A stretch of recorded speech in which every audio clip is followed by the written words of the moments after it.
অবস্থান। গণতন্ত্র সহ মানব রচিত ব্যবস্থার ভিত্তিতে রচিত যত সংবিধান আছে সকল সংবিধান আল কোরআন বিরোধী সংবিধান। আমাদের প্রিয় বাংলাদেশের সংবিধান আল কোরআন বিরোধী সংবিধান। পাকিস্তানের সংবিধান, হিন্দুস্তানের সংবিধান, সৌদি আরবের সংবিধান, চীন রাশিয়ার সংবিধান, আমেরিকার সংবিধান, সব সংবিধান মানবতা বিরোধী সংবিধান।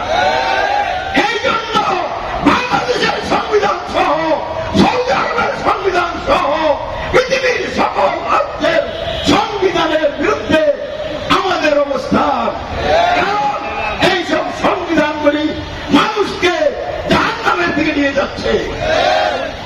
ব্রিটিশ আমলে আমরা স্বাধীন ছিলাম না, পাকিস্তান আমলে আমরা স্বাধীন ছিলাম না, বাংলাদেশ স্বাধীন হওয়ার পর আমরা স্বাধীন ছিলাম না।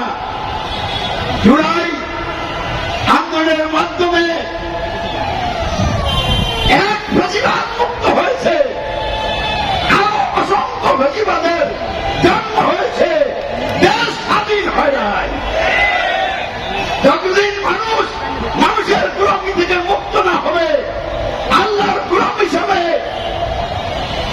মানুষের সকল অধিকার নিয়ে মানবিক মর্যাদা নিয়ে বসবাস করতে না পারবে, ততদিন পর্যন্ত স্বাধীনতা আমরা লাভ করেছি বলা যাবে না। তাই বাংলাদেশকে স্বাধীন করতে হবে, গণতন্ত্রকে খতম করতে হবে।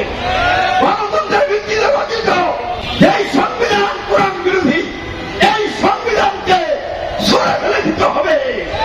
আল কোরআনকে সংবিধান হিসেবে প্রতিষ্ঠা করে আমাদের বাংলাদেশকে স্বাধীন করে আমেরিকার হোয়াইট হাউস দখল করতে হবে, সৌদি আরবকে দখল করতে হবে এবং সারা বিশ্বের মানুষকে স্বাধীনতার পথে নিয়ে আসতে হবে ইনশাআল্লাহ।